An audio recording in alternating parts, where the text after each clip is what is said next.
எனக்கும் ஒரு ஹவுஸ் டிரைவருக்கும் பார்த்தீங்கன்னா பயங்கரமான சண்டை.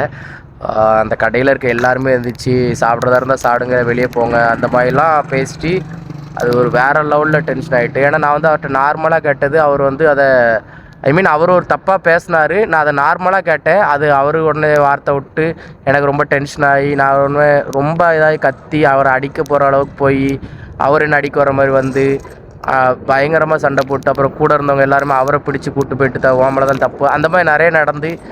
பட் நான் அப்படி இருந்தனால பார்த்தீங்கன்னா எனக்கு மைண்ட் அப்செட் ஆகிட்டு நான் இன்றைக்கி ஒரு 8 மணிக்கே வந்து இந்த பார்க்கில் உட்காந்தேன். பேக் சைடில் ஒரு பார்க் தெரியுது பார்த்தீங்களா, இந்த பார்க்கில் உட்காந்துருக்கேன். இப்போ வரைக்கும் அதில் தான் உட்காந்துருக்கேன். ஏன்னா எனக்கு இப்படி நம்ம இன்றைக்கி சண்டை போட்டது தப்பு, அவர் தான் அந்த மாதிரி கேவலமான ஒரு புத்தியில் பேசினாருன்னா நம்ம ஏன் சண்டை போட்டோங்கிற மாதிரி தோணுச்சு.